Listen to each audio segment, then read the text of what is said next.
Jusqu'ici, tout va bien. L'important, c'est pas la chute, c'est l'atterrissage. Sauf qu'aujourd'hui, personne ne sait où va tomber ce morceau de fusée de 20 tonnes, dérivant à 27 000 km/h au-dessus de nos têtes. Surtout pas l'agence spatiale chinoise, qui en a perdu le contrôle. Ce n'est pas la première fois que les 27 se réunissent pour annoncer un tournant social. Mais cette fois, la crise sanitaire pourrait changer la donne. Depuis plus d'un an, le Covid-19 fragilise les économies du vieux continent et accroît les inégalités. Alors que l'Inde totalise désormais plus de 230 000 morts et comptabilise 21 millions de cas, la campagne vaccinale souffre de retard et des intérêts des grands groupes hostiles à la levée des brevets. Un comble pour ce pays devenu en quelques décennies la pharmacie du monde. À elle seule, l'Inde produit 50% des vaccins. Une fois que la France a accordé les indépendances à ses anciennes colonies ou ses anciennes tutelles, comment est-ce qu'elle fait pour garder une certaine mainmise?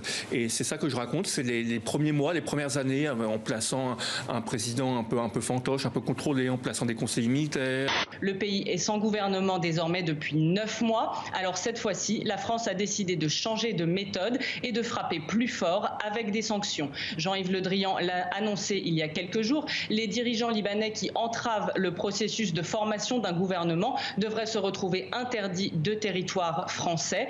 Il faut assumer l'histoire de France. Enfin, l'idée qu'on va rayer des personnages d'histoire de France, on va briser les statuts, c'est absurde. Enfin, c'est un pays qui n'existe plus. 1, 2, 3. Ce sont finalement 9 bébés que cette jeune maman originaire de Tombouctou a mis au monde. Des nonuplés, un nouveau record mondial. Le précédent remontait à 2009 avec des octuplés américains. Halima Cissé, 25 ans, et ses 9 enfants se portent tous bien. L'histoire, c'est d'accepter en fait la vie. Et moi, j'en ai pas plus contre les chasseurs que contre un loup ou contre un lynx.